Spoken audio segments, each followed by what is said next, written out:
Yo, welcome to Trippy Commentaries and our Week 2 NFL preview and predictions. We'll go through all of the games, starting off with Detroit at Carolina. That's a hell of a game. Yeah. I'm RJ, joined up by K-Mac. Yo, what's going on, RJ? And Mike. What's going on, everyone? So Detroit looked pretty impressive last week. They were, of course, bombing it to Calvin Johnson as usual. Really worked out well for them. Carolina squeaked by Tampa Bay. I thought their defense looked just as good as last season, despite them losing Mike Mitchell, who I thought played really good for them. Yeah. And they came out despite having to start Derek Anderson at Tampa Bay. Detroit at Carolina. Man, of course, Carolina is favored by 2.5, but Detroit looks like they can probably take them on. Detroit's definitely surprised me last week. I did not expect them to come out as efficient as they were. Matt Stafford looked great. Obviously, Calvin Johnson is ridiculous. We all know that. Golden Tate looks good. The addition of Golden Tate, that adds a whole other element. You got Pettigrew and Ebron now Pettigrew and Ebron there, tight ends, which are two big tight ends. They got some weapons. Still got Reggie Bush. Joik Bell looked good. He was running the ball hard. I like this offense a lot, and what I noticed from last week is Detroit's defense was a lot better than I thought they were going to be this year. Yes. Yeah, now Carolina, I think, is going to stuff that Detroit run. Carolina, they're probably going to stuff everybody's run all season long, especially in this game. So it's going to come down to Calvin Johnson. For as good as Carolina's defense is, they really don't have that top-notch cornerback. I know, we've had some guys play good there in the past, but never that real standout, especially a guy who's going to be capable of guarding Calvin Johnson. I look for Calvin Johnson to do well in this game. Is there a guy that's... Yeah, that's true. Good point. The game's at Carolina. Do you think Detroit's going to be able to score on this Carolina defense there in their home? Yeah, I do. I think Calvin's, obviously going to get some touchdowns here. I think you're going to see him be dominant just like he was in the first quarter of week 1. So yeah, first 2 drives, man, 2 touchdowns. It killed me in fantasy. Now going to the other side of the ball, we have to talk about Cam Newton. He's back. They've already officially announced that he is going to start the game. What do you look for him to do against Detroit's defense? No, I thought Carolina's offense looked great without him last week against Tampa. Tampa's defense looked pretty good, but Derek Anderson was really efficient. Throw Cam Newton in there, just adding a whole other element. Surprisingly, they were able to run the ball. They're going to kind of do this whole committee-type running back situation there with 3 different running backs. Kelvin Benjamin really impressed me. I thought he looked good. He was running good routes. So I think they have at least some of the firepower to stay up with Detroit. Obviously, Olsen is the big tight end there in Carolina. They got the weapons to do it. I just don't know if they can keep up with Detroit's offense right now. And I know Carolina's defense is solid, but like you said, it's mainly their running defense is solid. Well, they'll have to really show us something in the secondary because they've lost some players in the offseason. My money's on Detroit, especially given the 2.5 points. I'm actually going to pick them in this game. It's tough to do because Carolina, that's took a lot of heart to get that victory last week. They almost coughed it up, but they did pull off the victory without their pretty much their leader. I think Luke Kuechly might be their other leader. Yeah, definitely. But of course, Cam Newton is the Carolina Panthers. They won without him. Kelvin Benjamin showed that he was going to make those big catches when the time was needed, even though it wasn't Cam Newton who threw them the ball. Despite all that, I thought Detroit looked really impressive. I actually had picked Detroit to win the Super Bowl last year because of Calvin Johnson. I figured if their defense could just do something good, then their offense was going to be able to score. Unfortunately, their defense gave out on them. I thought this year, or at least in that first game, that maybe they would have that defense that I expected last year. I'm picking them in this game. Who do you have, K-Mac? I'm going Detroit as well. Mike, who's your official pick? I'm going Detroit. I'm saying this game stays close, definitely. Really? Close game? Yes. I can't see it being a blowout either. No. And even though I think Detroit's going to be able to score, how much? It might not be that much. Probably 21 points. So one thing I want to mention, though, if you noticed last week now, I believe Detroit's offensive line is probably in a lot better situation now than the Bucs. Carolina Panthers are getting a lot of pressure on Josh McCown. They were getting upfield. They were making him have to step up a lot and move. Yeah. That could get in Stafford's head. We've seen Stafford before. He makes some big errors when he gets pressure on him. So we'll see him. I felt last week for Detroit it was probably just an easy game for him. They just everything just seemed to work for him, and they might be in a surprise this week. So, but 2.5 points. That's all that they're giving Carolina. I'm going with Detroit. They're giving those points to Detroit. Carolina, of course, the favorite in this game with Cam Newton back. Wow. Moving on to the next game, Miami. They're the favorite on the road against Buffalo, the 1-0 Buffalo Bills, a team many of us picked as possibly the worst in the league. Certainly, they have one of the worst quarterbacks in E.J. Manuel, but they win in Chicago. A really impressive win. Nobody really saw it coming. Miami, same exact thing. Very impressive win as they didn't just squeak by New England. They pretty much handled them. They beat them by double-digit points. Yeah. Who you picking here? What are you looking at out of Miami? I think that they're going to be able to strike again here, Buffalo, offensively. Well, I mean, these are the two overachievers of last week. None of us, I believe, even had them to win last week. These teams are almost exactly the same. You look at all their stats. They're pretty equal in everything. They have really no passing game. They showed that last week. They weren't very effective. And Tannehill did throw 2 touchdowns, but not really putting up a whole lot of yardage. But both these teams had solid run games. Their running offense was really good. Freddie Jackson for the Buffalo Bills. And C.J. Spiller as well. And then, with Miami, they had a 2-back system with Moreno and Miller. So both these teams were able to effectively run the ball. You pretty much could have started all 4 of those guys in fantasy, and they all would have put up good points for you. Yeah, but as far as real life, the Buffalo Bills, they seem like a better team, or just all around when Fred Jackson's in that lineup. Yeah, he keeps getting injured every year, but when he's in there, they're just a different team, and their defense does have a lot of young players here. Yep. I gotta say, at home, I'm gonna pick them, and that's gonna make them 2-0. I don't know how the hell that's gonna work out. But Miami, their running game is probably going to prosper here in Buffalo. That's the one thing I'm worried about from someone who's going to pick the Buffalo Bills, given an extra point. I know that's not much. But that Miami running back duo could be legit. Lamar Miller was on his way to a very good game when then all of a sudden Noshawn Moreno came out of nowhere. All of us here, we all thought Noshawn Moreno was as good as he was because of Peyton Manning. Because of the system, exactly. And now all of a sudden he looks that good against New England. This is a tough game to pick, Mike. It's in Buffalo. Miami looked really good last week. Well, I think with this game, I'm going to have to go with the Miami Dolphins. I really think they, like you said, that duo of running backs is solid. And they should be able to run against the Buffalo Bills. Yes, and I think they're, like you said, going to be able to run against this team. So I think I'm going to go with Miami here, and we're going to see them win this game. What do you think, Kyle? I'm going with Mike here. I'm going Miami. I have a feeling we're going to see the real E.J. Manuel show up in this game. Probably throw a couple interceptions, maybe fumble the ball when they need it. It's going to be a very close game. The 1 point that they're given, that doesn't really affect me too much.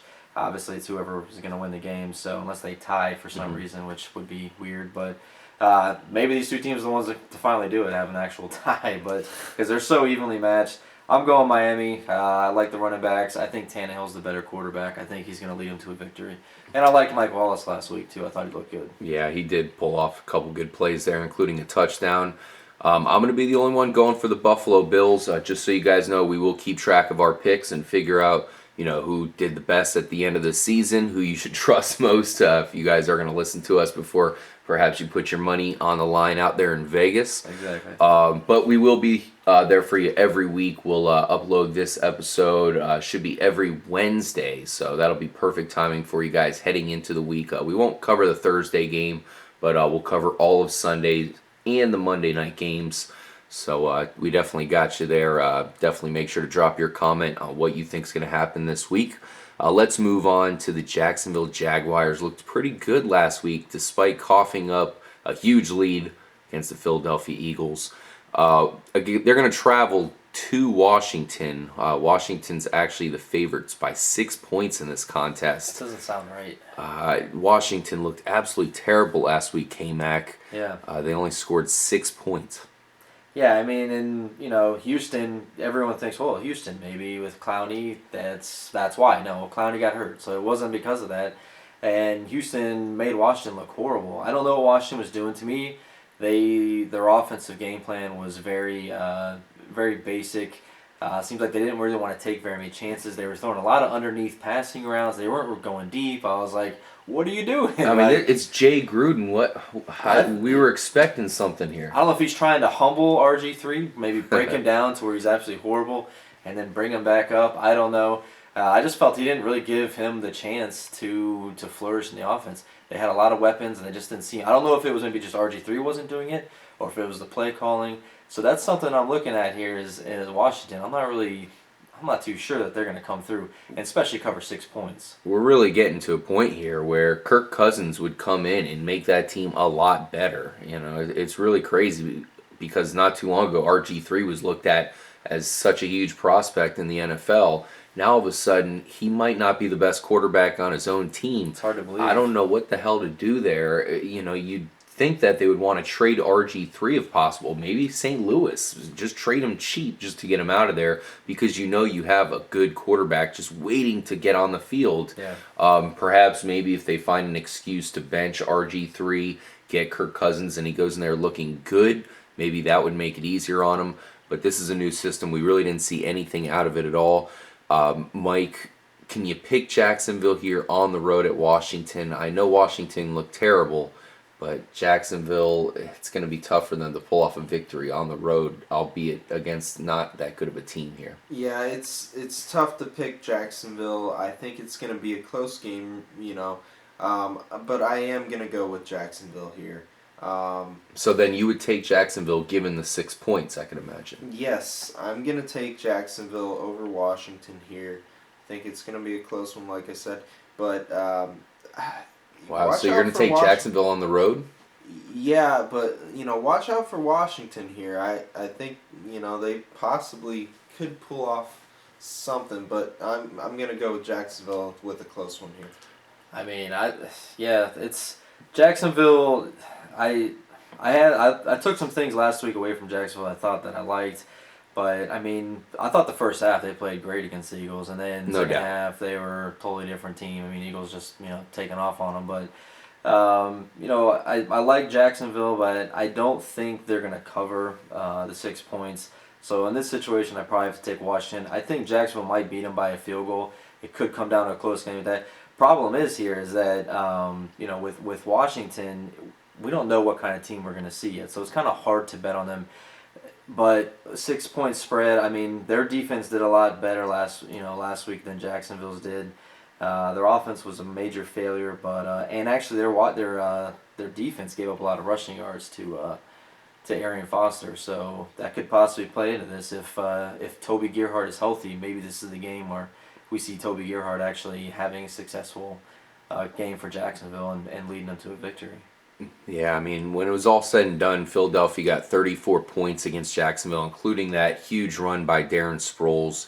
Yeah. The thing about Jacksonville is they're actually kind of a well-rounded team, despite no running back there now because Toby Gerhardt's injured. They're going to have to go with Denard Robinson, some of those guys, which might work out for them. Jordan Todman's been good in the past, and nobody really talks about him. And I know he's the third-string guy there, but don't be surprised if he comes out and at least does some plays in the passing game here. Yeah.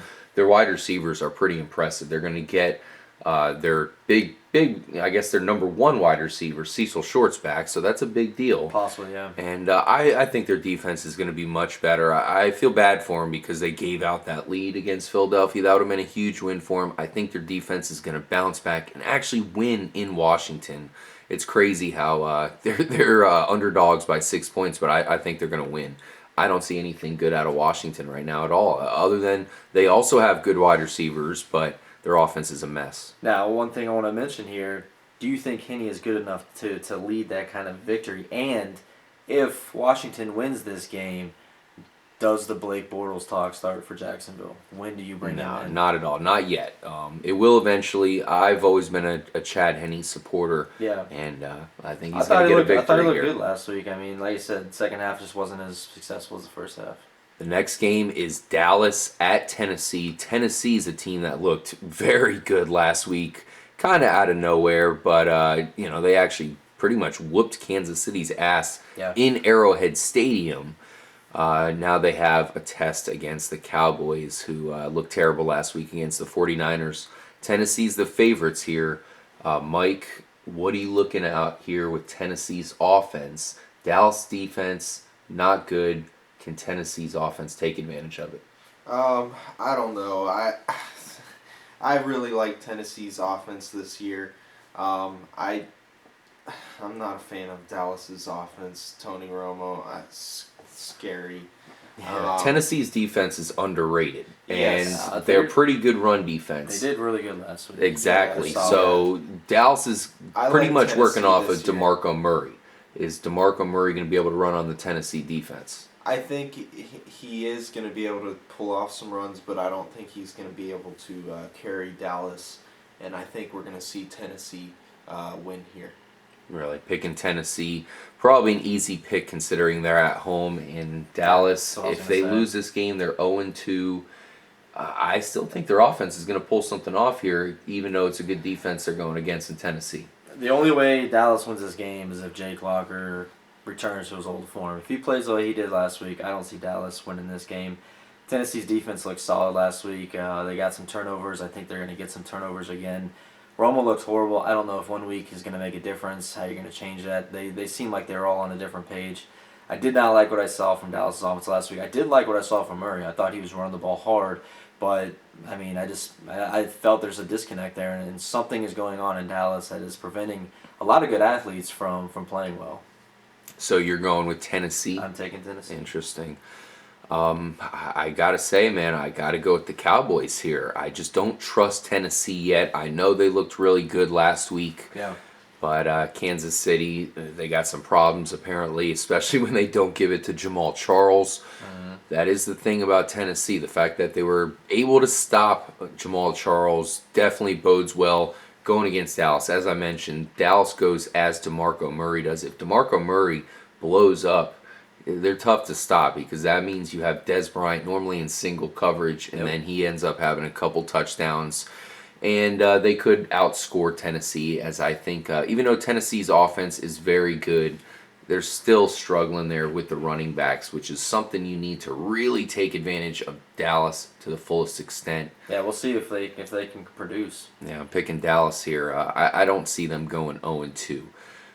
Arizona is traveling to New York. They're going to play the Giants. The Giants really didn't look all that great on Monday Night Football. Arizona, I know you're kind of impressed with them. They're actually the favorite here on the road, K-Mac. Yeah, I think they. What is the? How much are they giving? They're only giving them 1.5 right now. 1.5. That's way too low. I think Arizona's going to come in. They're going to whoop the Giants. I think the Giants looked absolutely horrible. Eli Manning, they need to start looking for a replacement. Really? Maybe trade him. Trade him out. If somebody wants him, I mean. Somebody will take him. The freaking Rams. Once again, we'll bring up the Rams. They need somebody. Okay. Trade for Eli Manning. Get anything. Get cash for him. I don't know, but I don't know if they have anybody on their depth chart that they can bring that's going to do any better. But I just did not like what I saw from their offense at all. Even their defense at times just did not look good to me. So yeah, I can't do anything. I know they're playing at home, but the Cardinals, Carson Palmer looked really good last week. Or actually last night. So Didn't even throw it to Larry Fitzgerald. didn't need him. They said they're not going to force it to him. So I mean, This John Brown guy looks pretty good. and Michael Floyd as well, who's going to be a stud for him. So John Brown he went to Pittsburgh State, so I bet you him and Larry Fitzgerald have become pretty good buddies. So man, all of a sudden they got a huge on three-headed him. monster there. Exactly. And John Carlson, who's always this guy that had some hype, but always was injured, all of a sudden, if he stays healthy there, maybe that is a huge sleeper team. I know when they made the Super Bowl, it was out of nowhere. Maybe they have one in them here. So you're going to take Arizona on the run there, or on the road, Kyle. Yep. I'm actually going to pick the Giants here at home to bounce back. I just think in that stadium they're going to play well enough to beat Arizona. That's a tough place to play. And good luck for Carson Palmer in that wind. Mike, what's your official pick? Wow, this is a tough one, but I'm going to have to go with Arizona here. I do think it's going to be close. I think the Giants are going to definitely be hungry for a win here. I think they're going to be a horrible team this year. It's just that first week was horrible. Seems to be the overall sentiment here. But I really think they have something in them here. I feel like, Eli Manning's going to throw a ton of picks, but he can get some touchdowns. I think you're they hopeful got the tight end. For a big game from Jennings. For your Rashad Jennings looked good. Your fantasy purposes. Well, that's the thing about for fantasy purposes and Rashad Jennings. Even if he's losing, they're just going to throw it to him anyways. He's a good receiving back. Definitely. So it really doesn't matter so much for him. But no, I mean the Giants defense, they had like the number 7 overall defense last year. Yeah, Don't give up on them. Prince of Makamura. Well, I think JPP, is he okay? Last I heard, is he he'll be coming back? He Not as looks bad as I okay. thought? Okay. Yeah, he looks okay. So if he's in that game, maybe their maybe that defensive line changes didn't look things. bad last week. People are giving up on them too fast here. Look at that division. Are you kidding me? Unless Philly looks like the second half Philly that we saw last week, more often. Yeah. Then that division is completely up for grabs, and the Giants are always kind of there sleeping. So Mike, you're going Arizona. Yeah. You're going Arizona, Kyle. Cardinals. I'm taking the Giants. We will see you in part 2. We'll move on to the New England Patriots traveling to the Minnesota Vikings, who now play, of course, outdoors. New England hasn't lost back-to-back games in a long time. Is this the time where it happens? Maybe. Stay tuned to part 2. We'll see you guys there.